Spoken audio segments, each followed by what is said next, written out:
dung, purchase. dung, dung, dung, dung, dung, dung. Steam, thank you for the purchase. For the purchase. Steam, thank you for the purchase. For the purchase. Steam, thank you for. Let's see what's on sale today. Dung, dung, dung, dung. Let's see what's on sale today. Sale, the sale, the sale, the sale, the snail, the dale, the grail, the holy mother of the bale. Dung, dung, dung, dung. Oh, boy.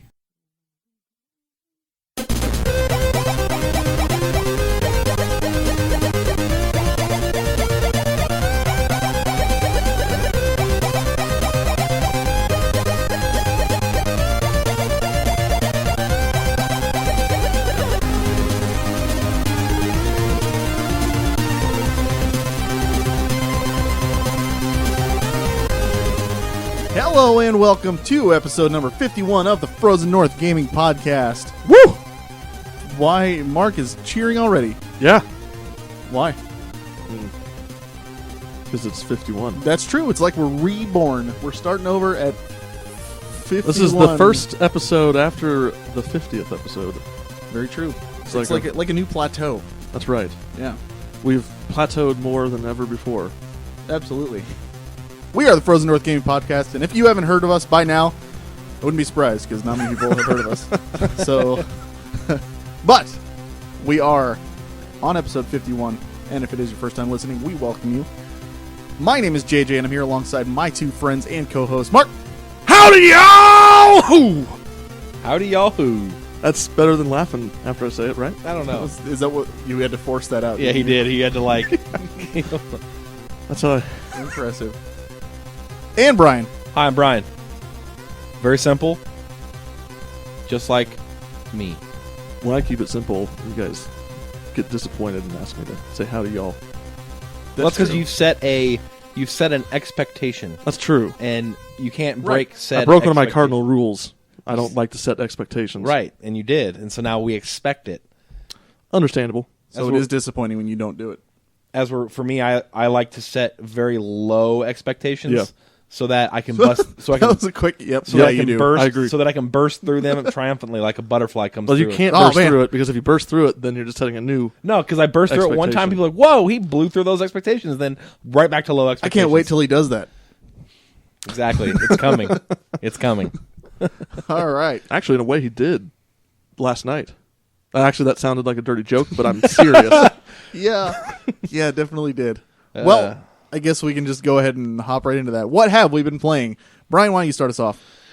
Guess what? I was up till 3:30 last night, but I beat it. Suikoden II is now in the pocket of the gaming annals of Brian's history of beating. Yay. Yay. Good job. Thank you. I would ask what you think, but we're going to be doing a review We will pretty be. soon. So. Also been playing a lot of WoW, the new expansion, exploring the lovely world of Draenor. And that's a little bit of Tearaway on my Vita. That's about it. Solid. I have also been playing WoW Warlords of Draenor, and I like it more than I thought I was going to.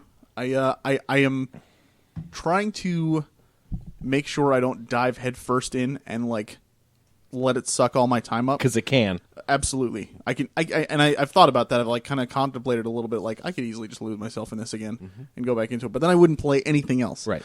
And I wouldn't have time for the other games I'm playing, such as Phantasy Star 2 and Fantasy Life and Pokemon Sapphire, which has been pretty fun. And actually, I played a little bit of Sword Art Online Hollow Fragment this morning.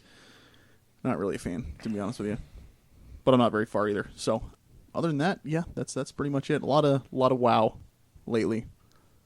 Mark, I've been fighting with a major national ISP and with my Wi-Fi router so that I can get the most out of my Master Chief Collection, which I've had trouble playing. I keep getting dropped from games for weird reasons. Well, you and a lot of people, though, to be honest. Yeah, I'm not having the matchmaking issue. It's with games that I've already gotten into where I just get dropped and my internet's crippled afterwards. So I've been doing that. That's one game I've been playing. And I've been playing some Suikoden II. I didn't get as far because I've beaten it twice. But I started it up and I've been doing the Matilda glitch and the inn-keeping glitch just to kind of blaze through as fast as I can. was sleeping at inns taking up way too much of your time? Wow, it costs money. It costs money. Now it doesn't cost money. Oh my gosh. Try to save time, so I did the innkeeping glitch. Yeah. Gitch. It's a gitch. Please All these subscribe. gitches. Got to giddy up in his hitch. I'll need gitches. All right, cool. If you would like to send us an email, let us know what's on your mind. Tell us what you're playing. Give us a top 5 list of your own. Anything. Shoot us an email over at frozennorthpodcast@gmail.com. You can check out our website where we have a forum and some reviews up at fngaming.net. We have a Facebook page at facebook.com/frozennorth. Our Twitter is at fnpodcast. Blog is frozennorthpodcast.blogspot.com. And, of course, we're on iTunes, so please subscribe to and rate us on there. So, news. Brian. Breaking news. All right, guys, this is going to be short and sweet because we do have a very lengthy episode today in the Suikoden era, but I do have some titty tidbits. Oh, okay. Wow. Tidy tidbits is what I was trying to say, so apologize for that one. We're just going to say that those were D's? Yeah, those were those tidy. Yeah. Yep. All right, anyway. The first section of news we've got is in the Telltale Games universe. They have announced the release dates for all the the Game of Thrones games. They are as follows: the PC, Mac, and the PlayStation 4, Sony Entertainment of America will be receiving this gift on Monday, December 2nd. Xbox One owners and Xbox 360 owners and any PS4 owners over in Europe will be getting it on the 3rd, so the following day, on Tuesday. And then on Wednesday, the iOS crowd will be getting it released to their waiting arms.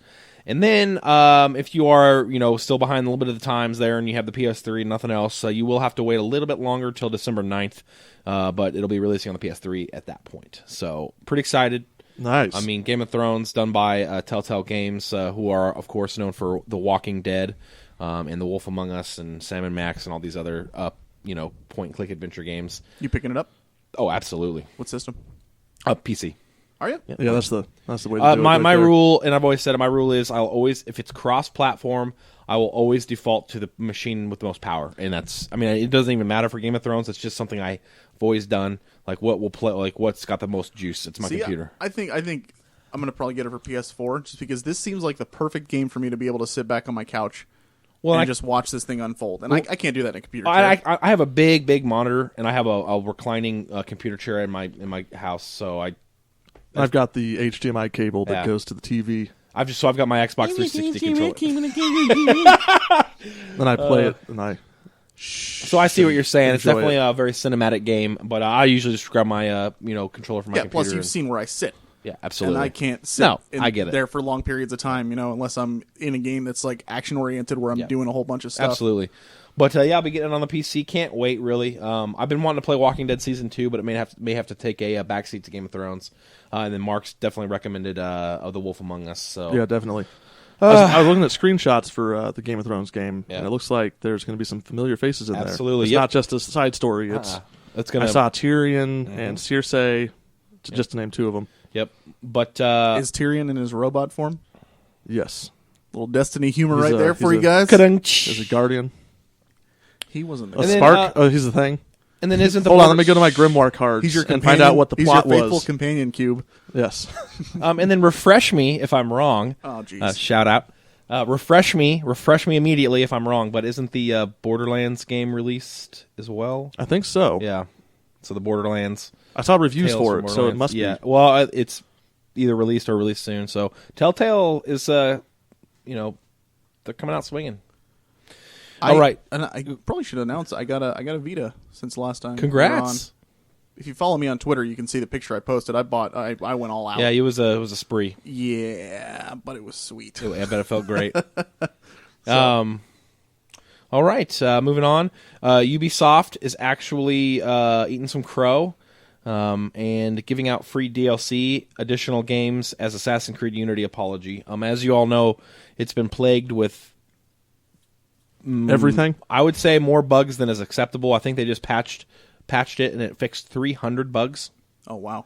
So definitely an error on Ubisoft's part. However, they are acknowledging it. Giannis Mallet, I think that's how you say it, or Mallet. I think it's Mallet. He's the Montreal CEO. Wrote a letter detailing that every player will receive the Dead Kings DLC for free. Anyone who has already bought into the season pass, and then this is what surprised me.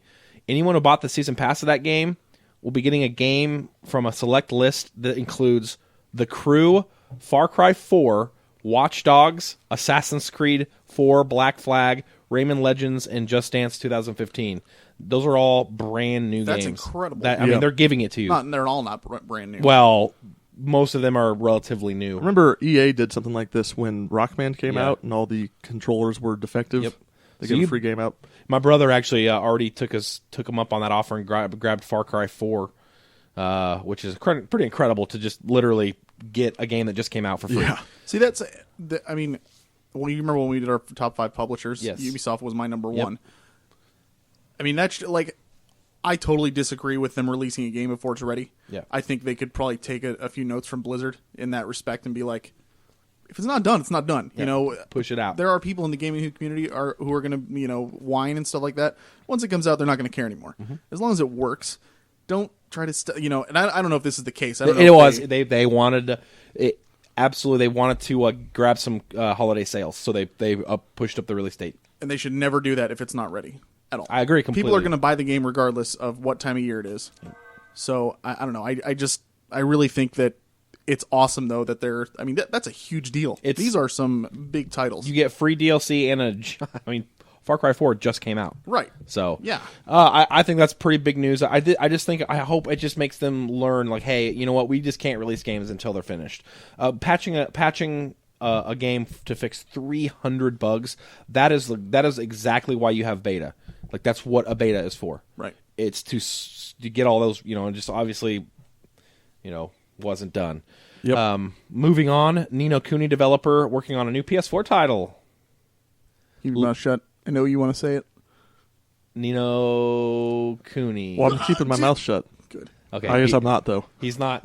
I am. I'm not talking. See? As you all know, Ni no Kuni's developer is Level 5, and they have revealed plans to announce a new PS4 game. Level 5 does some pretty great games.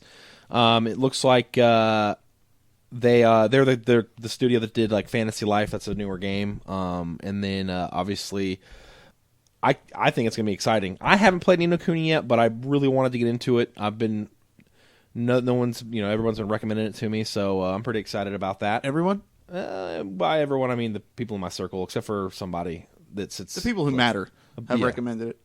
People who Ni no couldn't get into it are not. I knew it would come out. Unbelievable, Mark. Unbelievable. But that's my feelings it is on a good the game. game. That's pretty exciting for me. For others who are fans of Level 5, and then I believe SquareSoft has announced a new title. SquareSoft. Wow, dating myself. Squeenix has it's this December. Yes, they have not announced the actual title, but they are going to. They are talking about a possible new IP, and they said it's not going to be any. Because a lot of people were like, Final Fantasy VII remake. They said nope, it's not going to be a remake. It's going to be a totally new game. That's exciting. So now, what I said new IP. I don't know if that's necessarily a new IP or just a new game in an already existing series or something. But they said they were going to be announcing something new in December. Awesome. And then also, in that same vein, Kingdom Hearts 2.5 pretty soon. Yep. Pretty soon. Cannot wait. But the only thing that sucks is I'm not going to be able to play it right away because I still have to get through Recoded, which I'm going to start playing probably right after I get done with the next game I play. Whatever that may That'll be the next game I play. Recoded. I wanted to say one other thing. I completely forgot. And what have you been playing? Forgot to mention Valiant Hearts. Oh yes, we were discovered that one. Woo! Brian and I were hanging out yesterday, and we were just waiting for another buddy of ours to show up, and I was like, well, I'll put this in. I haven't tried it yet, but I've had it for a while. If you have not played Valiant Hearts, check it out, especially because it's made by the same people who did Child of Light, and it has the same feeling, same music ish, and it's it's really really pretty. Yeah, to look it's at. good. And it's just very, very good, especially if you like history, World War I. Mm-hmm. So really, really good. Can't recommend that enough. Yep. Okay then. That's the news, guys. The news, guys. The news is loose. Loose. The news is loose, guys. All right. Moving on. We have our review of Suikoden 2. That's right. Suikoden 2. Rhymed. Man. So, it's been a long time. Mark, why don't you give us a quick rundown of what the story is? All right, I will. The story starts with you, the player, who has... Don't block my screen. He broke down real quick, didn't he? It stars you, the player, as unnamed You're supposed hero. to be the Suikoden guy. Unnamed hero, who you give him a name. In the novelization and the drama CD, it's Ryu. Yep. So that's what I named him, obviously. I went canon as well. I go canon. Don't look at me. Don't look at me when I look at the screen. I believe I did the whole Mass Effect. So you Wait, and your best friend Jowie. Let me stop you right there. I believe I did the whole entire Mass Effect It's gonna trilogy. derail. Oh, yeah. Yeah. I know. I'm aware. Yeah, but my brain is broken. I think wrong. I'm Brad. sorry, Mark. Continue, please. So you and your best friend Jowie, you've been friends since childhood. I believe it's have Joey. joined. Is it Joey? You saw a YouTube video that said it was Joey. Yeah, they say Joey. Well, we'll find out soon. So I'm going to say Jowie because it's Jowy. Okay, Joey. I guess if like Bowie, but with a J instead of a B. Yeah. Okay, all right. Okay, sorry, I'm derailing you. Ryu and Bowie are... Can I actually get to the actual description? He said Bowie. Ryu and Bowie are in the Unicorn Brigade of the Highland Empire. It's actually a youth army brigade that's camping out in the mountains. A peace treaty has just been signed between Highland and the city-state of Jouston. Is it Jouston or Joston? Jostin. Jowston. Yeah, Jostin. You and your friend go for a walk. Your Commander Roud, tells you, just take I it believe easy. it's Road. Is it Road? Is it Road? Is it Road? No. Tells you to take it easy. He's like, take it easy, whatever. He tells all the other people are like not taking it serious because the commanders just told them not to. So you go to bed and you wake up to the sound of fire and fighting, and you realize that your camp is being attacked. Mm-hmm. And your commander tells you to run through the forest to get away from it. You realize, running down the forest path, that that's the only way there. So clearly it's an ambush, and they're coming from that direction, and that's how you're going to die. So you go back to the camp, and then you see your commander talking to... Can I stop you there? In my game, I completely went the wrong way, and they actually mentioned that I didn't go down the path, the forest path. Mm-hmm. I know you're supposed to go right. I immediately went left up to the mountains, and they actually mentioned that. They were like, hey, do you not follow directions? But it ended up working out. So I thought that was a little pretty cool little... Nice. But I completely did not, and I did that. Did not do it not on purpose. I hung a left when I should have hung a right. So apparently you don't follow directions. No, is apparently what you're not. saying. So you come back to the camp, and spoilers, but it's only spoilers for the first 10 minutes of the game, so it doesn't count.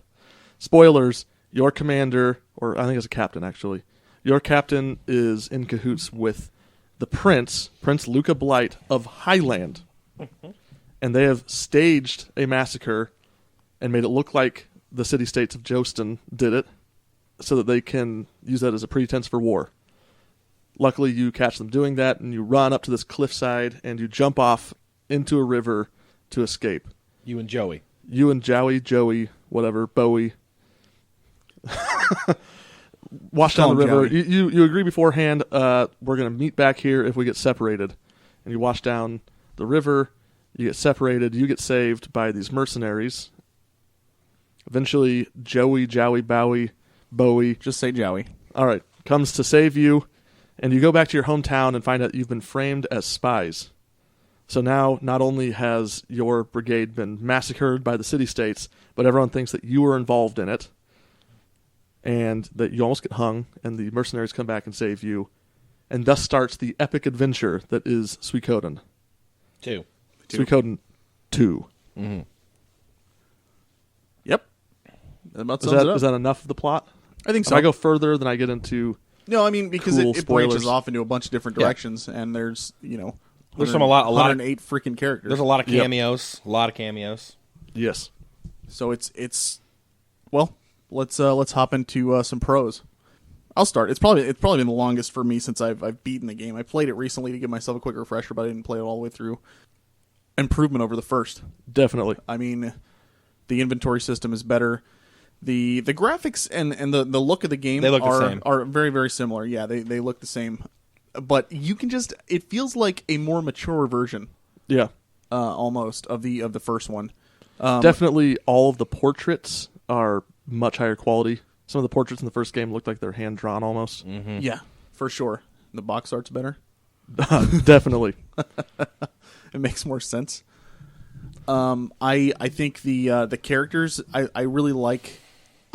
I don't know. I find the characters in 2 to be a little bit more memorable. I think it's because a lot of them get a little more screen time rather than just one sentence and then they go to your castle. It's a 20-hour game versus like a 40-hour game. Right. So, and then I also really like how, like in the first one, it forces you a lot of times to, like, you can have 6 people in your party, which is great, but it's like, okay, you have to take these 5.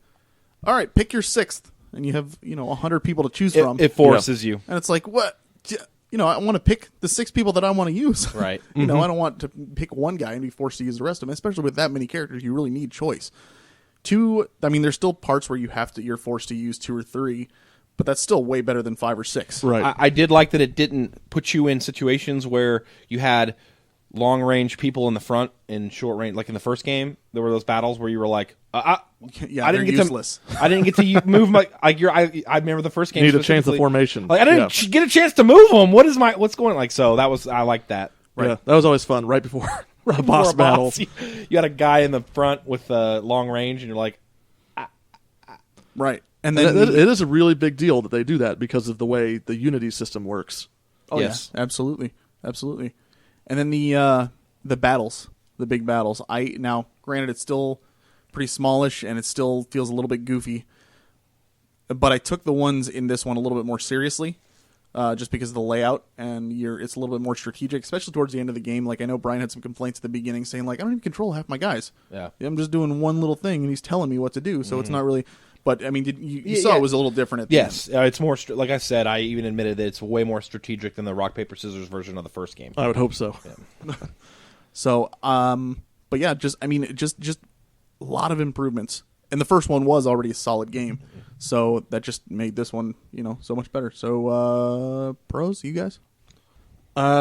Just to reiterate on what you just said, I thought, like, everything that could possibly be improved upon was, and the things that were already solid were just as solid as they were in the first game. I thought the city layouts were a lot more interesting in the second game. It wasn't as grid-like and bland as in Suikoden 1. Yeah, 2's story. 1 was very basic. Thinking back, there aren't any like really big. There are scenes, and there are 2 scenes in Suikoden 2 that will actually probably stick with me throughout. Like, you know how in games, there's those games you have the scenes you remember? There were 2 of them in Suikoden 2. I can't remember any of them from 1. Maybe the very last scene in 1. But 2 had 2 stand out, like, whoa, those were really powerful, well-written scenes that were, like, extremely, like, gratifying. So you don't remember when somebody dies in the first one? It was kind of... But you remember it. I do, but it's not like... It wasn't done well. It didn't well. stick out like it didn't stick out. Right, it was kind of dry. Yes, it was like very like, here you go, here's my rune, I'm dead. I'm saving you to the end. Yeah, pretty much. Oh, I don't mean that. I mean the other one. You guys are talking about 2 completely different ones. Yeah, I'm talking about the one you're talking about. No, you're talking about the one at the beginning. Yeah, no, I'm talking about the one towards the end. Refresh me. Which is the one that I don't want to say. I don't want to say it. It's spoilery. Yeah, so I guess you don't remember it. Okay, never mind. I don't. Then. Yeah. So case in point. After the show, we'll remind you. Okay. The art, beyond just having better art, there's a lot more custom animations, so to speak. Like, it's not just characters standing there. Nanami, when you first meet her, runs up to you and like pushes you into the wall behind you and leaves an indentation of you in it. When you do your unite attack with her, sometimes she'll just sit down and like have a picnic while you're attacking the enemy.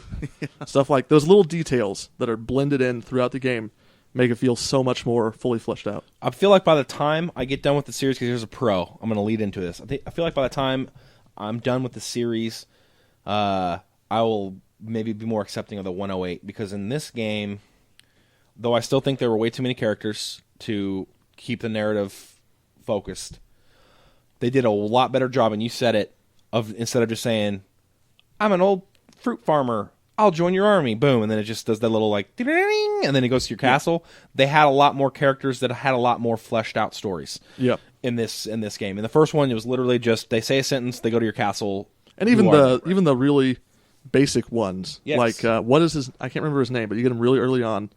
He's just passed out in an alley, and he says he's hungry, and then you go and buy him food, and he doesn't have the money to pay for the bill, and you pay for it, and he joins your army. And then whenever you let him leave your party, he says, "I'll go back to the base. They have fresh food there."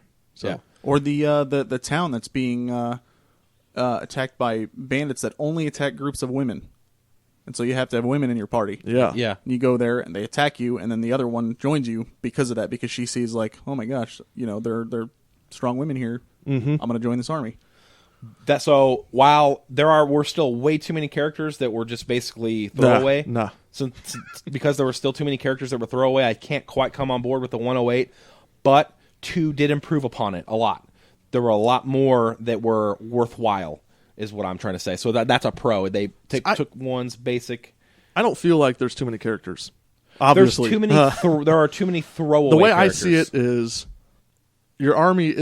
any army is not just going to be made up of the biggest, baddest heroes. There's going to be the people in the background, the support people who aren't as important, and every character that you recruit in this game can be put into your army and give you a certain ability in battle or modify your stats in battle. And most of them that don't go into your party for normal battles contribute something else. Like they let you upgrade your weapon better. They let you but trade. You didn't use all of them. Trading post. You didn't use all 108. You used but you maybe could 20 if you wanted to. Yeah, but but think about what we said about Mass Effect. And I'm not saying that Mass Effect is because I know the characters are more fleshed out in there because there's less of them, and it's able to devote that time to it. But think about what Mark said when he was like, I wasn't really attached to this person or this person because I never used them at all. Same situation. Yeah. You go back, play it again, you use those other characters, you'll get to it. So, you do a couple of playthroughs, you will get to meet all of these people, have them in your party, see what differences they bring to the table. But to devote that many plays, I feel like... No, you don't have to. To take the Mass Effect analogy a step further, even if I don't use Garrus at all in my game, just the fact that he's in my engine room or my weapon room or whatever, making his calculations, calibrations. Just having them in your party doesn't flesh them out. It just means they're in your party. Like, a lot of them didn't I'm not saying... A lot of them didn't have very fleshed out stories, so I don't really know who are they. Like, and that's what I'm saying. With Suikoden 2, there were But a general doesn't know more. everyone below him. But I'm saying that the feeling of having all these people under you, the feeling of uniting all these people for a common cause, even if you don't know every one of them and every detail about them. Okay, so let me have 20 to 30 characters that I know really well, and then let me go to city-states or a town and just recruit the town. Like, you know what I mean? I don't need to know every single soldier.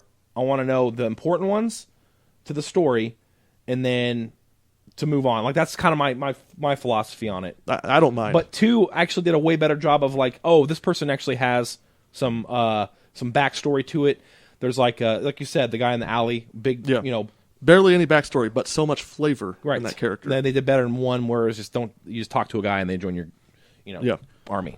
Anybody have any pros before we move on to cons? One more pro: the music by Miki Higashino is excellent. The end. It is absolutely. Anything else? That's it. All right, cons. I think we know Brian's con. Too many characters. Just still too many to focus the narrative, to condense it to something that's more like when you like. I didn't collect all of them, not even close. I maybe had 70 by the end, and I still felt like I was going out of my way to collect characters that I could just go through the story. Like, I'm trying to get to the end. It's like you have this end. You see the end of the maze, right? But you intentionally go off path. And I don't like that feeling of like, maybe there's a serious, it's like, oh, there's a serious, threat, but let me go down here and see. I never felt that way. I never felt like, okay, I'm not attached to every character in the game. Right. I'd be lying if I said I was. Mm-hmm. I couldn't even tell you all the names of all the characters. But going and recruiting a character, even a bland character, still feels awesome. It feels like you're building your army and you're getting closer to defeating Highland. That's how I feel. Yeah, absolutely. I hear you. Because every single person you get adds somebody else that's going to be in your castle waiting to greet you when you get home. Yep. It does fill out your castle, which is a cool aspect to it, but I just thought it muddied down the narrative, which was a very good narrative. I just thought it was like, it would kind of felt disjointed at times.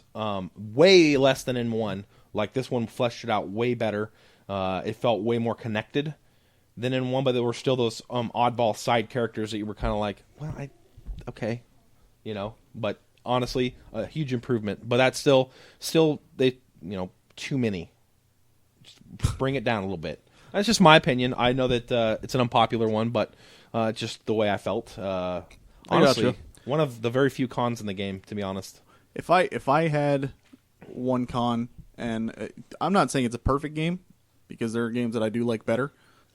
This isn't really even a con for me necessarily, but I think it could be for some people because I have heard other people complain about it. The translation is not very good, and it's like a lot of times with games that have bad translations, I sometimes can't even tell because I don't look that deep into what they're saying. Like if it's a goofy sentence like "this guy are sick," obviously I'll be like, "What?" Yeah. But like this game, like the main character's best friend, Jowie, his name is spelled like 3 different ways throughout the game. It is. And it's just like, wait, come on. Wait, is that the same guy? What? And it really doesn't bother me that much. And honestly, from a gameplay standpoint, it won't bother you really. But for people who do get kind of irked by translations and stuff, I'm not saying it's bad, but it's definitely not, going to win any awards anytime soon. I was actually amused by it. Yeah. But some people could be bothered by it. That's definitely true. Yeah. I will give you guys that the big battles, the big war battles, are, while massively improved, they're still a little bit shallow. It's like and that was my only problem with it. It's like it wanted to throw a little strategy RPG element into it, but it was so watered down that it was like. I think they needed a way to make you feel the struggle of those big battles, and they didn't know how to do it. Yeah. Oh no, I agree. Having that element, I give it a pass based on the limitations of the hardware at the time. If they come out with a game now and it's super cinematic, and then all of a sudden, beep boop boop, you're on a screen. Yeah, I'm gonna get mad at you for it. I think but the way 3 did it was better. I thought it was a huge step up. If Really? I remember correctly, like you're moving your guys around the same kind of way, but every time they get into a like combat, Cinematic. you actually go into a regular battle, and that's what I like. with squads and stuff. That is exactly what I would wish for too. But I like I said, hardware limitations, because just seeing a little horse blow a little fire and then seeing a sword go into it's like. Like that big old battle with the grasslands people. yeah, dude, Oh man, that's a pretty good one. 3 is so good. There's a good glitch in I there love where it. you can power level your character. I don't want glitches, Mark. But that was really my last con. Other than the disjointed narrative, was the battles. Just they seemed a little. Sure. But that, I mean, seriously, it's a great game. Other than that, Okay. Anybody else? Any other cons? I'm not entirely unbiased, but I don't have any more. I don't have any more cons. Okay. Well, I mean, I think it goes without saying we recommend it, right? I recommend it highly. It has an excellent story that goes beyond just the entire world's going to blow up if you don't stop this guy. Now, here's the question, though. Let's say it never comes out on PSN. Do you still recommend paying for it? I recommend mugging someone. No, I'm just kidding. If you can borrow it from someone, do it immediately. But I don't know, $120 or more. it's not worth that price tag. If you're a to me. collector, you've probably already got it. Well, hey, if you have the money to buy it, play it, and then sell it for like basically the same amount that you bought it for, Yeah. then definitely do it. It is as weird as this sounds, I think it's a great piece of gaming history that never got the appreciation that it deserved. Yeah. Like, it took so many steps forward with what it did. We're going to get into that here in a little bit. But there's a lot of points in it. Like, if you like Game of Thrones, we've said it before, and this is I believe IGN is where I heard one of the guys describe it. He was like, this is Game of Thrones, the video game. Definitely. So it's just very, very... It's a lot more mature than the first one, and it's just such a moving story. And even the little side stories are interesting and funny and just an emotional roller coaster the whole way through. So, Brian, do you recommend it as the newcomer? I recommend it. $20. It's worth $20, so I would pay $20 for it. If it came out on PSN, I would imagine it would probably be like 10. Exactly. Which So would be it's more than definitely worth a recommendation if it's readily accessible. It is definitely, if you're not already a Suikoden fan, it is absolutely not worth paying the money for it. Not at all. Agreed. Because it's not. I mean, it'd be a shot in the dark whether or not you liked it. However, if it's reasonable, or like Mark said, you can borrow it from somebody, 100%. It's worth playing through or giving it a try. Cool. Okay, with that, we are going to continue our discussion of the Suikoden series, not just 2. we actually are bringing Ryan back. If you'll remember, he is one of the admins over at the Suikoden Revival Movement. He was on, I believe, episode 19 with us, and I went back and I looked at the numbers, and that is still our most downloaded episode to date. So, obviously, people like him. And I know Mark and I had an absolute amazing time talking to him. It was great. Even afterwards, we were just like, wow. Like, this guy... He has real insights into the game series. And he's got... I've been talking to him for a couple of weeks now and kind of going over what we're going to talk about here. And I'm just... Man, I'm so excited to hear what he has to say today. And we will go from there. So, without any further ado, let's get Ryan on the horn. And here we go. All right, and we are back with Ryan from the Suikoden Revival Movement. Howdy, Ryan. Hello, everyone. Thank you for having me back. It's been a while, but I'm glad to be here. It has been a while. Episode 19, was it? Episode 19. So, Man. It's been a while, but Suikoden is my favorite topic in the world, and I'm always looking to talk about it endlessly with anyone. So thanks for having me back. We're kind of using you a little bit just because I mentioned this a little bit ago, but I ran the numbers, and apparently episode 19 is still our most downloaded episode. Yeah. So And we just brought you back because we're trying to get more friends. That's all. Yeah, we attribute it to I think you, Ryan, and then obviously the absence of me in that Well, episode. we also brought him back. Yes. We brought him back also to gang up on Brian. Yeah, Absolutely. yeah. For sure. Yeah, exactly. And, we're using you guys, too, because we always need content for the Suikoden Revival Movement to keep people engaged and to see what's going on. So. Well, you could certainly do better than us. But hey, we appreciate it, definitely. You guys cannot hold a candle to Yoshitaka Murayama, I'm afraid. No. But we'll not try. We'll take what we can get. There you go. So. Absolutely. So, I mean, obviously, like you said, it has been a while. What's been going on with you? What's been going on with the SRM since? Well, yeah. So not long after we last talked, we were able to publish our Yoshitaka Murayama interview on the SRM. So if you haven't seen that, please do go and check it out. Since then, we've kind of gone into a more dormant state, trying to figure out what we want to see for 2015 and setting up some goals and reevaluating some things as we all kind of dealt with things in our personal lives. For example, I had to move quite suddenly in September, so that's been going on. But we're going to turn things around here. In December, we do have a movement planned, mostly for the PSN and also for Sony. And then in January, we're going to pick things up again with Operation Blinking Mirror 2, which is the physical letter writing campaign to Konami and Konami Japan. So we have those things on the table, and also probably another Twitter campaign in January.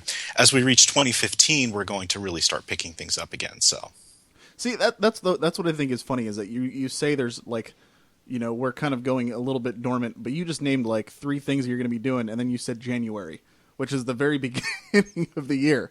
So it's like, to me that sounds like a lot of stuff. That's cool to know that you guys are still staying busy even when you think you're not.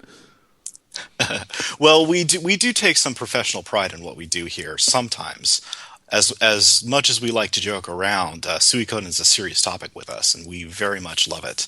And this is a passion project, so you can imagine that we're always ready to keep the fight going, no matter what happens. So, well, and that's definitely a fight worth fighting for. Definitely, or a cause worth fighting for.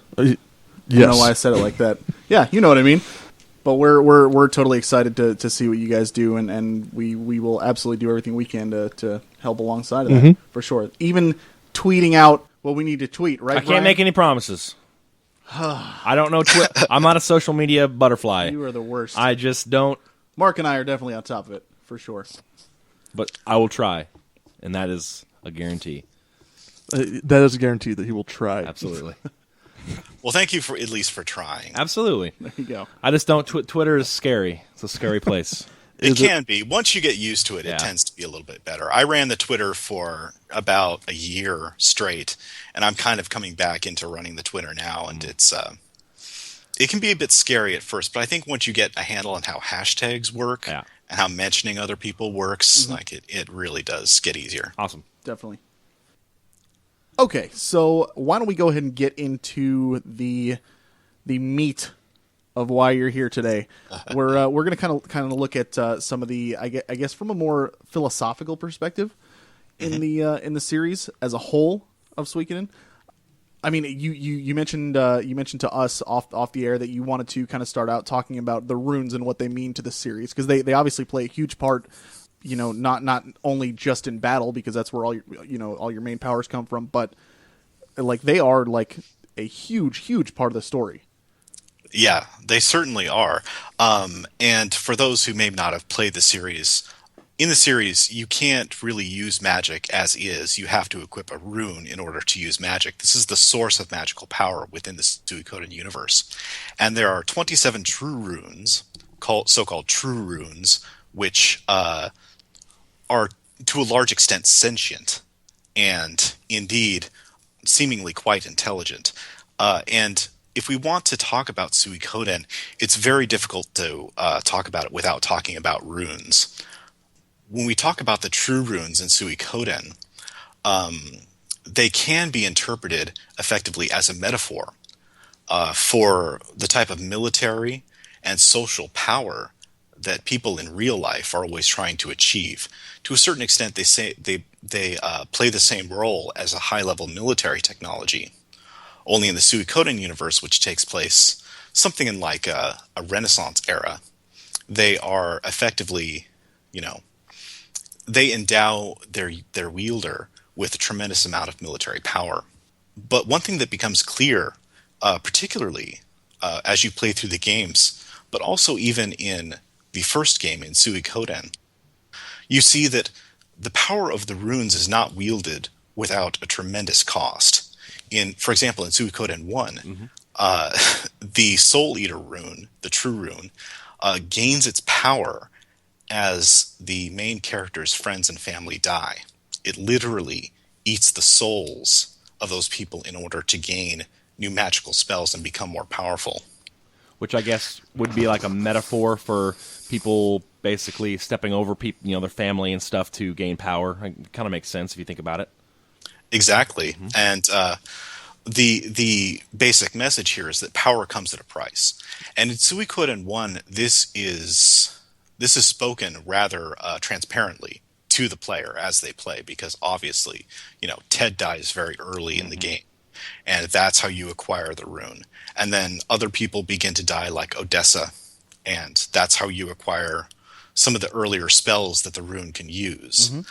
And in Suikoden 2, this is expanded upon rather greatly. What happens is you do not wield a true rune in and of itself, but rather that true rune, the rune of beginning, as it is called, splits itself into two different parts and has you and your best friend, Joey, wielding one part and the other part, respectively. Now, as we get into Suikoden lore and how things work, the origin myth of the Suikoden universe is that there was once, somewhere in the sky, a great sword and a bright shield. And the great sword once said that it could cut anything, and the shield said that it could defend against anything. And so they crashed against each other and both broke and scattered, and that's how the universe was created. The rune that you wield is called the Rune of Beginning, and it is meant to represent this very event in the world's, or in the universe's history. But as you play through the game, you begin to see that as you wield the Bright Shield rune, and your friend wields the Black Sword rune, you begin to see the two of you splitting apart and becoming onto the opposite sides of this growing conflict in the region. And the question then rises almost immediately: who exactly is wielding whom in this situation? Is the Rune of Beginning actually just splitting itself in two and allowing two different people to wield it just so it can create some kind of, or have some kind of recreation of the world's origin story. And are you really wielding the rune, or is the rune wielding humanity as its puppets? Well, as somebody who's played both games, I feel like that is pretty accurate. Almost everybody that wields a true rune is, I don't know if they're already predispositioned to that kind of like, the true rune of, like, obviously in the second one, Luca Blight wielded the beast rune. Yeah. And he acted like a beast. They're following the rules. They're following the rules of the rune rather than, is that really their personality, or is this the rune, doing this for them? So that's a good way to put it. Exactly. And this comes down to Suikoden's basic concept and its basic philosophy. Last time I was here, I talked about the power of unity in Suikoden versus the kind of uber masculine power fantasy that is in most modern RPGs. And Suikoden, within its own design and writing philosophy, contains this very explicit statement that says, power will never bring you peace, and it will never, in the end, serve your purpose. In the end, power will wield you as opposed to you wielding the power itself. But at the same time, and this is actually one of the ways I think that Suikoden is so brilliant, the true rune at the beginning of Suikoden II was actually sealed and was not affecting, at least we can assume it was not affecting, the growing conflict between the nations of Highland and the nations of the Jousting city-states. So it in and of itself was not necessarily responsible for beginning the conflict, but may have just used the conflict itself in order to reenact the creation story of the Suikoden universe. And this is much the same with Suikoden 1 as well. The Soul Eater rune itself is not responsible for the conflict as a whole. While it did effectively devour the souls of the hero's loved ones, it was not responsible for actually killing them. Those are all in human hands, right. Responsibility for those actions. And this is something very much to think about. And one of the reasons that I love Suikoden so much is that it doesn't come to a discernible conclusion about this. It merely asks the question of its audience. What do you think is going on here? Who do you think is responsible? Do you feel that it is the rune itself? Or is it the actions of human beings that are creating these circumstances? Right. And it just asks you that question and leaves the answer to you. And this shows an utmost respect for the audience of Suikoden. Yeah. What's the deal with, like, I never understood, like, what, there's true runes and then there's just runes. Like, why? Yeah. Why? Oh, well, that's reasonably easy to explain. Okay. Is that true runes effectively have so-called children.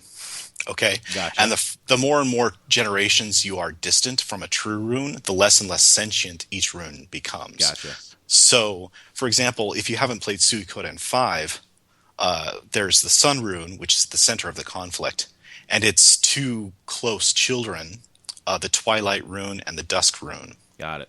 And then as you move further and further away, they become less and less sentient. So, for example, an average fire rune you find in the game probably isn't sentient, right, as far as we know.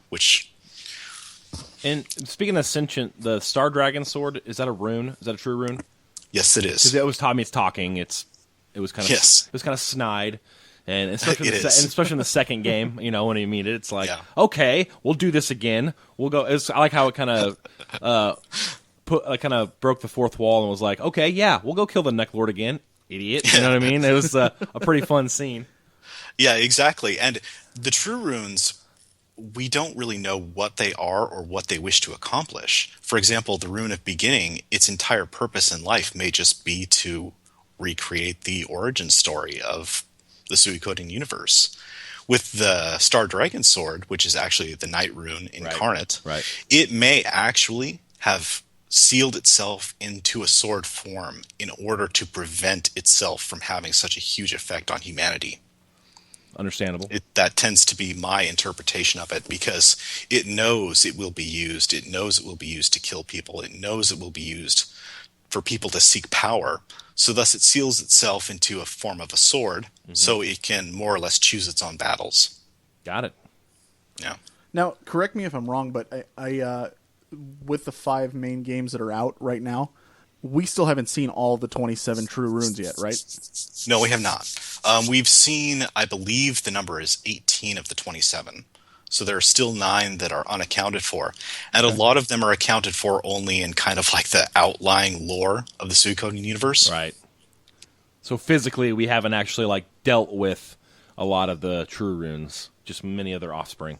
Yeah, exactly. And, some of the true runes are rather interesting and intelligent, like, for example, the Night Rune, which is the Star Dragon Sword. Yeah. Some of them are more elemental, like there is the true Fire Rune and the true Wind Rune, and they don't directly speak to their wielder. They just kind of communicate in ideas. Yeah. Maybe thinking that, which leads me to think that, it's difficult for them to even understand what human life is, and they can only kind of communicate in these vague ideas with their wielders. Yeah.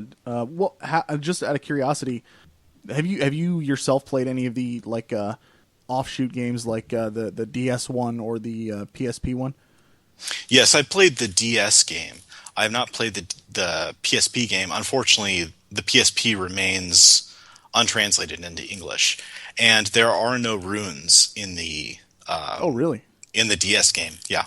Wow. What about Tactics? Do you know? Tactics is Tactics is really almost like a direct sequel to Suikoden 4. Okay, but that does have runes in it? Yeah. It does have runes in it, yes. Okay, but there's no mention of any of the additional true runes in those games, right? No, there is no mention. There are quite a large number of true runes in Suikoden 3. They introduce all of the elemental true runes, like the true rune of earth, the true rune of wind, fire, water, and lightning, all in that game. So you actually get quite a number there, and you also find out that Harmonia, which is one of the antagonists in Suikoden 2, was founded by a man by the name of Hikuzak, who is the wielder of the True Circle rune. And the True Circle rune's dominion is over order, but also to a certain extent entropy. So imagine a world of completely made out of order, and it would be like everything is a statue, right? Right. Everything is made out of stone and cannot move because any kind of movement creates disorder in the universe, right? That is interesting. Yeah. The other runes are almost like agents of chaos. Yeah, working exactly. against the circle rune, which and goes into... And that's another thing we don't know about the series is, do the true runes seem to war against one another? Or is war the wrong word for it, right? Maybe they seem to create balance almost between themselves. Exactly. Yeah, it makes perfect sense. Very cool. It's a cool perspective if someone had just played the games. Like, me, I like to dive into deep lore of games. And it's really interesting that if the runes are all like entities of force and power, that without spoiling it, to get the perfect ending in Suikoden 2, you have to explicitly choose not to exert force. Mm-hmm. Correct. Yep. And I'll be the first to admit, like when I first played Suikoden 1, when I bought it back in, when it came out, and I told that story, I could never forget it because the guy behind the counter was like, I was looking for a new RPG, and he said, "Well, have you tried Suikoden?" I'm like, "No, I haven't even heard of it." And I looked at it, and I mean, that box art on the first one, it was awful. It's atrocious. It was. And I was like, really? When I first picked up the first Suikoden, I picked it up out of the bargain bin at my local game store. And I had just purchased my first PlayStation and was looking for another RPG besides Final Fantasy VII and Final Fantasy Tactics to play. Yep. And I looked at the box and I was like, oh, from Konami, the makers of Ninja Turtles and Castlevania. Oh, an RPG. Hey, this sounds good. And, took it home and was blown away by it. See, and I had a good time, but I took it at face value when I first played it back then. I mean, granted, I was obviously a lot younger, but I mean, I didn't think about like the deeper meanings behind what the runes might represent, or the over to the tones of the story and that kind of stuff like that.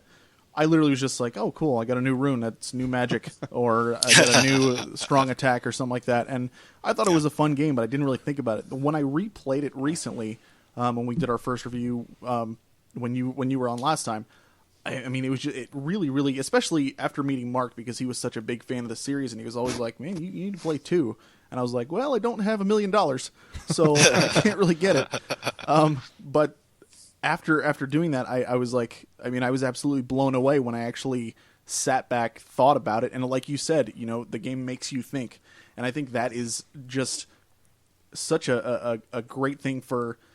I mean, not even necessarily a video game, a movie, a book, anything, a story to be able to do to make you reflect on what you just went through or what your characters are going through. Yeah, exactly. In literature, we like to say that a great novel is a collaboration between the writer and the reader. And very much is the same with the Suikoden games, right? It is, to a certain extent, a collaboration between the game designers and the player. And it does not preach to you directly, but it allows you to draw your own conclusions about many of the philosophical points that it brings up. And you mentioned about the heroes of the series and the Tenkai stars, as they're called in game. None of them, throughout the entire course of the series, none of them actually seize power for themselves after the end of the war. And this is an important point as well when we talk about the design philosophy and the writing philosophy behind Suikoden. In most modern games, right, if there is an end to the game, right, you become some kind of king or some kind of hero. Right. But in Suikoden 1, if you play through Suikoden 1 and then load your save file into Suikoden 2, you'll find that the hero from Suikoden 1 rejected the throne and just spends his time in this small village fishing. That's all he does. And he has rejected the power that was handed to him. And indeed, we could consider his right after being the hero of an entire war in Suikoden 1.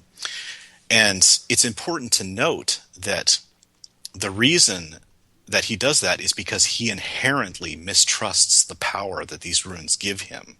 And he inherently mistrusts power in and of itself. And, of course, this feeds back into the general philosophy of not being about power, but being more about unity in the Suikoden series. And the exact same thing with Suikoden 2. In order to get the best ending, you have to leave the throne behind. You have to run away, effectively, and reject the power that is offered to you. Because, as Leknot says in Suikoden 2, and this is a direct quote, she says, "Power will not bring you peace." And that, in a nutshell, is the Suikoden games, right? Mm-hmm. Their philosophy is that while power can be used as a stopgap measure, almost like a tourniquet, to stop the bleeding and to stop the violence, it will never truly bring you peace and it will never truly bring you happiness. And this is one of the things that I love about the games, is because they are not power fantasies. They are the opposite of a power fantasy, in a sense. Correct. I agree. I took the throne. I was the leader of. I ended up being the reluctant leader of Atma Nation. Yeah. Oops. But that's just me. So. He goes into this whole spiel about how, like, it shows that these people have such great character that they're willing to put everything else above themselves. And it's because they don't want to be corrupted by this power. Oh, not me. I was the king. Well, they asked me to, and they were like, "You have to be the leader of this new nation. We're calling it Atma Nation." And I'm like, "All right, I'll do it." And what was I? What's Ryu's age? Like 14, 15 in the game? So teenage. 16. Yeah, 16. Teenage dynasty. What? It makes you. I mean, it speaks volumes about, especially the ones who have had the true runes for a long time. Like I know Tim is in the 4th game as well, which I plan on playing soon. But knowing how old he is and how long he had that rune, to know that it didn't ever grab a hold of it, I mean, because you meet him in the 1st game and he seems like just this sweet, innocent little kid. But he's actually, there's so much more to him, and how long he's been around and how long he's had to deal with something that normal people shouldn't have to deal with. It's just it speaks volumes about how strong these people are. Yeah, he's more than 200 years old in the 1st game, and it really does show that he too understood the concept that the central concept of the series is that power will never bring you peace, and so he chose to merely reject that power up until it was absolutely necessary to save his life and the life of his friends. So definitely. Okay. Well, so I mean, I assume that's kind of like, I mean, the other part that we were going to talk about was what qualifies the 108 Stars of Destiny to be heroes, and I mean, that's pretty much exactly it. You know, like, yeah. They're What not qualifies? the ones. Yeah, what qualifies you to wield a true rune is the fact that you mistrust the true rune from the very beginning, right? Because if you are like the antagonist from Suikoden II, Luca Blight, and you only wish for power, right, you will end up creating disaster upon disaster upon disaster, right, if you gain that much power. But if you, to a certain extent, reject power, then, and you understand that it will never bring you peace, then that is what qualifies you to be a hero of the Suikoden series. I feel like the Beast rune, though, in the game was really like kind of feeding. I mean, obviously feeding off of, like, he fed an entire village to it. So, Yeah. you know, kind of fed off of Luca's inherent character. Like, you know, he's going to feed me what I need to be fed as the, you know, I'm the Beast rune. That's what I do. I do like all the metaphors in the game, though. All the runes are like unapologetically what they are. So, well, that's what I am. You know, it's the old saying. You know, a frog rides a scorpion across the river, and the scorpion stings the frog and kills it. And frog asks why he did it, because I'm a scorpion. You know, there's a snake one too. Kind of like the beast rune. That's what I do. I am a beast. I eat people. You know, I'm not going to apologize for that. And I like that. Yeah, and it's difficult to tell exactly what these runes' intentions are, or if they even have intentions, for the most part. I mean, because mostly they don't communicate with people, except for, of course, the Star Dragon Sword. Yeah, and he's sarcastic. Yeah, he's just kind of a bastard about the whole thing. Those are some of my favorite scenes, though, in the whole entire series. I mean, between Star Dragon Sword and Victor. And Victor just... Oh, my God. Yeah. That's hysterical. I mean, it was pretty funny in the first game, but when he started, like, just making fun of, like, were we doing this again, really? Are we going to go do this again? They're like an old married couple. Correct. Like, it was just, they I are. was laughing because I'm like, that's a really cool scene. Because, you know, we had to go, obviously we had to get it's the same, we're playing out the same Destiny as in the first game, where we have to go get the Star Dragon Sword to defeat the Neck Lord. And so I'm thinking, like, oh, I'm doing this again. Okay. And then the sword even acknowledges it, like, oh, we're doing this again. It was pretty funny. Yeah, exactly. And you get the feeling, I mean, especially because you fight the Star Dragon Sword as a boss in the second game, that he's actually much, much more powerful than he lets on as just being a sword. Oh, yeah. But he is consciously restraining himself in order to, for some reason, not to affect the human world as much as possible. Yep. Definitely. And this is really strange, because the Beast rune doesn't seem to have any problem with affecting the human world at all. No, yeah. An entire city gets fed to it, and it doesn't seem to care. Correct. And the rune of beginning splits itself into two and then wars against itself in a way, right? Yeah, it's cool. The whole meta game behind the game. Yeah. I like it. Yeah, but as I said before, then again, none of these runes really started the conflict in which they were used. So is it human beings that are the central core of the problem, or is it the runes that are the central core of the problem? And you are free to decide whatever you want about that question. And there you have it. Yeah. Fantastic. We do have a couple of quick questions that we wanted to ask you on top of, like, because I mean that's just awesome info, phenomenal, like deep talk. I love being able to look into a game like that, and you know, when you play a game and you take it for face value, yeah, it could be fun, but when you actually sit back and you're able to go into actual discussion and think about how it affects you, how it affects these characters, and be like, well, this is my take on it, and this is how I felt it happened, and somebody else comes over and says, like, well, I feel it's this way. That's that's the best. Like, I had I had some cons when we recommended it, but I think we hit on the most, like, the biggest pro of the Suikoden series that I've played thus far, and it's subtle writing.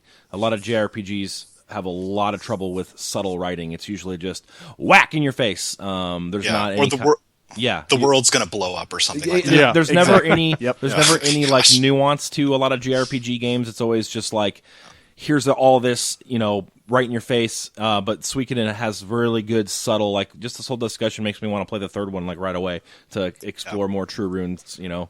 I keep telling him that, you know, the third one's amazing, but he's going to have to, like, take a breather before he does it, because it's a long game. But the discussion stoked the fire that I'm like, yeah, you know what, it's got a lot of deep meaning. I think that's the most important. And the Trinity Sight system just really brings it home. I loved that, being able to, I remember playing through, you know, the first part of Chris's story, and then being like, man, these village people, you know, what is wrong with them? Seriously. And then you play as Hugo, and it's like, oh, what's wrong with those knights, man? Seriously, what's up? Come on, you know. And I mean, just being able to see both sides of the same conflict, knowing that there's never any real clear right and wrong. It's always just, you know, from this person's point of view. I think that's one of the brilliant things about the third game, and I think you're really going to like it, Brian. Mm-hmm. So yeah, like I said, we have two things we wanted to ask real quick. One, Brian seems to think there's too many characters. He is convinced that 108 is just way too much, and he makes Mark, you know, lose sleep over it at night. Yep. He's cried his eyes out. But I from what I understand and from what you told me, there is a reason why there is 108 stars in there. And I think Mark's got some notes that he took. I'll let him read those. And if you've got something you want to add to it on top of that. Ryan has way more information about it than I do. I just did some quick research and saw that the games are based off the water margin. That's one of the translations of the title of the Chinese novel. There's 108 outlaws who band together. Some of them are scholars. Some of them are fishermen. Some of them are warriors and drill instructors. Some of them are elevatormen. Some of them are, I don't know. And then they didn't have elevators in classical China. This is true. Nor did they have runes, but that's beside the unfortunately. Right. Or fortunately, maybe. Yes. Well, no, Brian's opinion is actually quite valid. Don't say that. Oh, jeez. No. I'm not saying I agree with it. I'm just saying his opinion is valid, right? You know, I disagree, but let's just talk about this for a sec. The original novel is called Shi Huizhang in Chinese, and it literally translates as water margin. Originally, the original author of the novel did not finish it before he unfortunately passed away. And the novel was taken up by his protege. Originally, there were only supposed to be 36 stars of destiny. And his protege, who later went on to write Romance of the Three Kingdoms, which is what Dynasty Warriors, for example, is based on, you know, he decided to up that to 108 stars of destiny in total. And in the game, though, I think that this is actually, to a certain extent, a perfect number, even if it is very difficult to write and very difficult to design the game, because there are just so many characters you can use in battle and so many characters to introduce. This is actually quite good because it allows you, I think I talked about this the first time I was here, but it allows you to kind of get out there with certain characters and make them very different and very unique as opposed to very generic, right? Yeah. Mm-hmm. Because the more and more you focus on a single central hero, the more and more generic that hero tends to become, right? As opposed to something where if you have 108 characters, well, there's something there for everyone. It's like having 108 flavors of ice cream, right? There's going to be something there for everyone. Absolutely. Yep. And I totally get that. I'd say 108's too many just to rile Mark up, but I think it's really 108's really not necessary, which goes to the point of you can make it your own game. You know, if you don't need to collect all 108 to enjoy the game and its story. Now, if they forced you to, I might have a problem with that, but they don't. You can have I think I got maybe 70 on both games, and exactly. It didn't really diminish the story at all. So my argument's always been that 108 is just not necessary. But sure. I guess you could say that adding 108 characters is just extra flavor to it. So JJ always compares it to Pokemon. You don't have to get all of the Pokemon, but you want to. Yeah. It feels good to catch each new one. I didn't want to, and I never want to. Yeah, well, unfortunately, Pokemon do not make for very interesting characters. Correct. That tends to be my problem with the games. JJ said the same thing. Mark, don't use Pokemon as an example. Yeah. You know, it's interesting, too. You you brought up the original novel. Some English translations of the original novel of Shi Huizhong they changed the title of the novel from Water Margin, and they changed the title to All Men Are Brothers. And this, I'm not usually a fan of, changing the title willy-nilly like that, but it does just go to show how in the original novel, the concept of unity, the concept that all men are brothers, how deeply it runs through the entire novel and indeed through the entire game series based on that novel. And I think that by having 108 Stars of Destiny, you really can show that all men are indeed brothers, because you have people from so many different walks of life with so many different expertises. Yeah, not even all human, like a rat king. I think that's a great point. Not just powerful people either. Yeah, exactly. In the first game, you get Sarah, who is only a washerwoman. Yeah. Right? That's all she does is she washes the clothes. But it's actually kind of funny, too, if you read your history. In European warfare, the only prisoners, when you took prisoners, the only prisoners that were released without harm and without any kind of ransom were the washerwomen. Really? Literally. Like throughout the Crusades, throughout everything, the first thing they would do is they would release the washerwomen back to the other side, because they played such an important role in the war. I never knew that. That's interesting. Interesting. You wouldn't know that, and you wouldn't think about that if you just watched Hollywood movies about warfare, right? It's not glamorous, right? But if you know your history, that becomes apparent and kind of obvious too, because they really do have an important role now, don't they? Yeah, absolutely. And that just goes to show how well educated Yoshitaka Murayama is. Definitely, yeah. And I mean, my big thing as far as having 108 characters in there, my favorite part was always you recruit somebody new, you get the little noise that plays, the little sound bite, and then your character does a little spin, and then you go back to your castle and you see what they're bringing to the table. You see maybe like a new addition, or you see a new shop that's opened up, or anything in there, something you've unlocked, something you've done. It's like getting an achievement.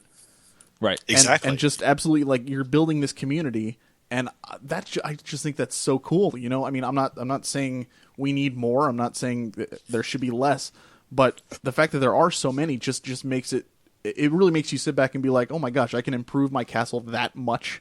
It's like that's the insane. Baskin and Robbins of video games. There's flavor for everybody. Exactly. Yeah. Exactly.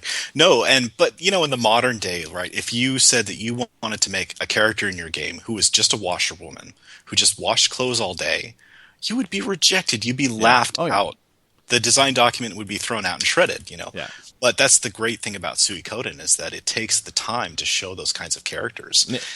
And now, I said on the show previous that while the first game had a pretty tough time because I really don't like arbitrarily collecting characters I know nothing about. It just doesn't feel, all it literally feels like is, okay, I got a noise, and he's now walking around in my castle. I don't really know him. The second game, and I'm assuming as the technology gets better, the games improve on that, but I found in the second game there were a lot more flavor to collecting the characters rather than just, I talked to him, will you join my army? Yes, okay, dance, and they're in the castle. It was a much more personal experience to recruiting rather than just like the elf at the bridge in the first game who's like, well, you got to come back when you're stronger. Level 40. Well, level 40. And it's like, wait, I don't understand. Just join my army. And like, why can't you just join my army now? Like, so the second game improved on it. So I even said, the second game did a way better job of not making the 108 seem unnecessary. And you said, Ryan, that it's probably pretty tough to write for 108 characters. It is very difficult. Which has always been my argument with Mark, is that it'll dilute the narrative if they write for all these characters. So, that's why I didn't ever find 108 being necessary. However, but Suikoden 2, case in point, 108 characters, and it doesn't feel like it has a diluted story. Well, I didn't collect all 108, but I thought it did a lot better of a job of focusing the story within the character collection. So like I said, number 2 was much improved. Cool. Yeah, I feel that it was too. And one of the great things that I love about 2 is that the characters will actually not just stand in one place in your castle, but they'll move around. Sometimes they're in the pub. Yeah, it was much more lively. Yeah, sometimes they're at the stage, sometimes they're hanging out in the yard during the day, and it feels alive, you know what I mean? I definitely appreciated that improvement. Yeah. One thing you can look forward to when you play Suikoden 3 is the theater minigame. Literally, it's a minigame inside your castle where you can put on plays using the Stars of Destiny. And awesome. I assure you, it is the greatest minigame in all of RPG history. It is hilarious to cast a mother and son as Romeo and Juliet, and you will get booed off the stage. It is hilarious. That's actually intriguing. Actually awesome. Yeah, no, it's great. You will love it. You will appreciate having 108 characters at that point. Three is my favorite in this series. Like I absolutely love 2, but 3 was actually the first one that I played to completion. And the Trinity Sight system, like I mentioned before, and then the castle, the way it was done, and everything you could do, it was like a toy. I mean, there was so much you can do in it. It was unbelievable. I even went so far as to level up all the little dogs that you can get that don't even count as Stars of Destiny. Yeah, because I loved it so much. One of the great things about 3.2 was its timing as well. It was released in 2002, less than a year after the unfortunate events of September 11th, 2001. And its narrative really did indeed run counter to the narrative that was prevalent at the time, that this was our military actions were effectively ultimate evil versus ultimate good. And I think that to a certain extent, Suikoden 3 represented a counter narrative to a lot of what was going on at the time. I could see that. Yeah, definitely. Yeah. Okay, so the one last question that we had to ask, Mark, I hadn't even thought about this. Mark brought it up about maybe 20 minutes before we started recording or so. Yep. I'm not going to ask you to actually do it, but I just want to know if you can, just because I know that if you could do it, it would take a while to actually run through them all. But are you able to name all 108 Stars of Destiny off the top of your head from 2? Gosh, I could probably do 5, but not 2, because I actually wrote a walkthrough on GameFAQs for 5. Wow, but not 2. Off the top of my head. Still, that's still 108 names from one game. Yeah. Oh my gosh, man. Yeah. Well, it just goes to show how much I love the series, and I never get tired of replaying them. Actually, to prepare for this, I actually went back and I started replaying Suikoden 2, and gosh, man, it hasn't lost its edge at all. It's aged incredibly well. I know. Just talking about it now, I want to go back and play it again. Exactly. Especially the beginning of the game too is just so well crafted. Yeah. Actually, one thing that I did want to talk about too is the beginning of most RPGs nowadays. In Suikoden 2, you press start, you enter the name of the character, and then boom, within 45 seconds, you are playing the game. Yeah. I recently tried to play Final Lightning Returns, and it literally took 7 minutes from the start to the time when I made the first decision of the entire game. Sid Meier, the great, brilliant game designer Sid Meier, who did Civilization and all that, and Pirates, he once famously said that a great game is a series of interesting decisions by the player. And that's what gaming is. It is an interactive medium where the player has to make decisions. In Suikoden 2, within 45 seconds, you make your first decision, and then you start exploring the world. You can explore this army camp organically and just talk to people and see what's going on. With Lightning Returns, I couldn't understand what was going on throughout the entire opening sequence, and then I got to make my first insipid decision that I didn't really care about. But no, and before it seems like I'm picking on JRPGs, Skyrim was exactly the same way. Skyrim was 8 minutes and 30 seconds before you got to make your first decision in the game, not counting character creation. Oh, you're not wrong about Lightning Returns. I beat the game, and I still have no idea what it was about at all, honestly. I just went through the motions, did the battle mechanics, and finished it. And I thought the ending was pretty. But I really, I have no idea what the story was about. I even said it on the show. I was like, I finished Lightning Returns, and it was interesting. The story was garbage, but it looked really good. If you want a game that really takes the controller out of your hand, Metal Gear Solid 4, I recommend. That's true. It does really. For like an actually, hour. It's funny. I have my degree in literature, and yes, I have read Finnegan's Wake by James Joyce. and I still have no idea what's going on in the Final Fantasy 13 series. I can make sense of Finnegan's Wake by James Joyce, but I cannot make sense of Final Fantasy 13. It's crazy. So it is either incredible genius beyond genius, or it is just utter trash. I think it's too many. I decide to go with utter trash. Yeah, I think it's too many metaphorical analogies on top of each other that just get diluted after a while. Like you can't just keep stacking them. And, Skyrim was to a certain extent the same way. Don't get me wrong, I actually really liked Skyrim. I thought it was a fun game. But at the same time, its entire central story about the war between, people who want to wipe out religious freedom and people who are kind of racist jerks, right? Like, why would I care about choosing sides between that? And so I just ended up going off and being a thief in Skyrim. Exactly. Because I couldn't care less. I couldn't care less about, the lesser of two evils, Right. True and enough. it tries to do the same thing as Suikoden and have a nuanced perspective about there being no such thing as ultimate good or ultimate evil, but it just falls flat on its face because they're both just kind of jerks and you don't care. Yeah. True enough. Okay, well, so that's probably about as much time as we've got today. I want to say before we say our goodbyes and stuff, I want to make a promise. Okay. Because you gave me crap about this earlier and have given me crap about it already. I promise. We would. First of all, we'd love to have you come back again. Probably when we do 3 and maybe go into a little bit more depth, especially into that game because that's again my favorite. Yeah, for all the downloads you get, it'll be a good idea. All right, there you go. I promise the next time that you are back, I will have played and beaten Silent Hill 2. Good. I'm making Excellent. a vow. You better play that with somebody in the room and the lights on. I'm telling you right now. Oh, I got an idea. JJ and I will watch Shanna my play it. fiance play Silent Hill 2. They probably will. That's brilliant. It's- I know that my Konami fanboy stripes are starting to show here, but Silent Hill 2 is really the only game, in my opinion, that even comes close to the same ballpark as Suikoden in terms of craft of its story. It really is an amazing, amazing game.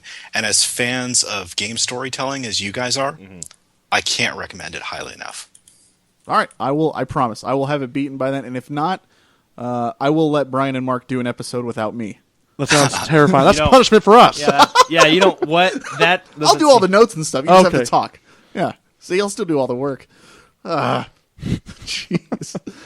Okay, well, with that, Ryan, can't thank you enough for being here, man. It's always a pleasure, and man, every time we talk to you, my brain just hurts because it's overloaded with all this info. Well, hey, don't feel bad. I went to college for this kind of stuff. Actually, one of the reasons I studied medieval literature and literary theory in college is because of my love of Suikoden. So don't feel bad. It's just, it's what I've trained to do. Oh, I don't feel bad at all. It's super interesting. And Yeah. I mean, this is like I said, just talking about this makes me want to, I'm going to kick these guys out when they leave, and I'm going to go play Suikoden 2. So, I mean, it's just, man, just getting these new perspectives on a series that I already love.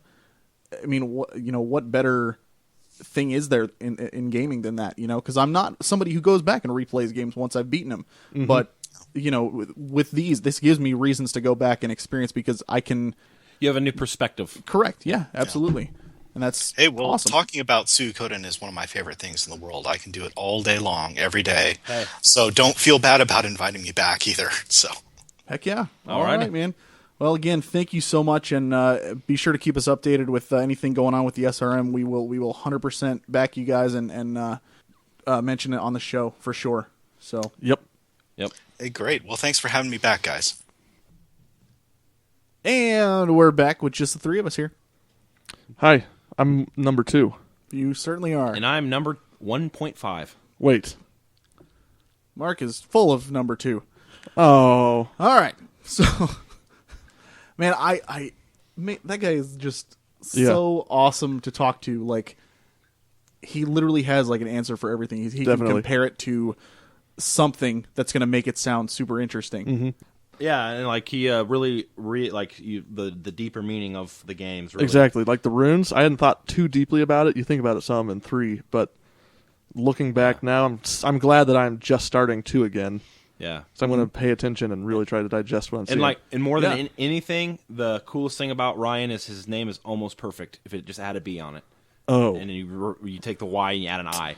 Then it's like literally, he's got the perfect name and everything. Are we done?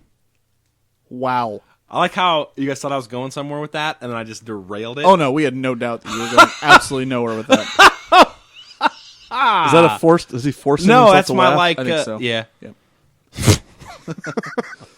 All right, well, that is pretty much the time we have for today. Next episode, we'll be back to our top fives and stuff. Our 52s. And what?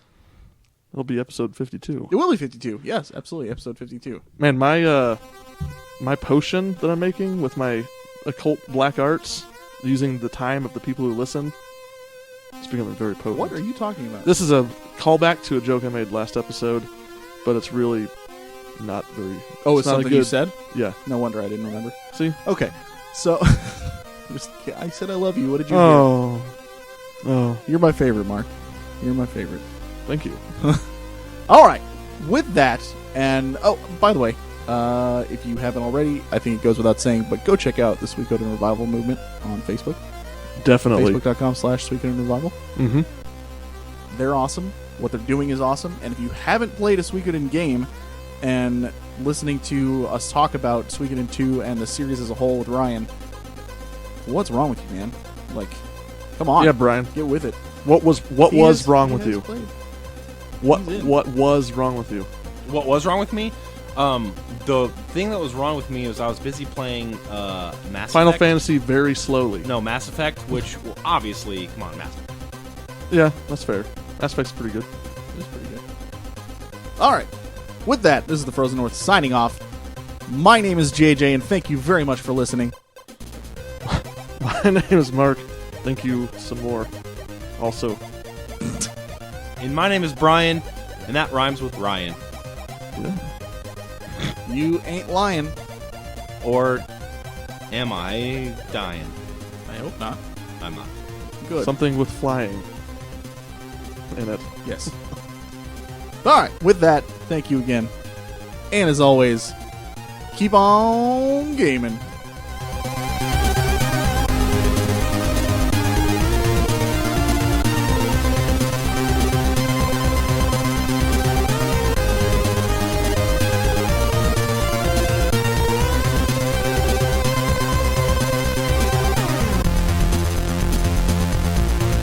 Our theme song was made available through the Creative Commons Attribution license by Ziphoid. The song title is Radical Fanfare.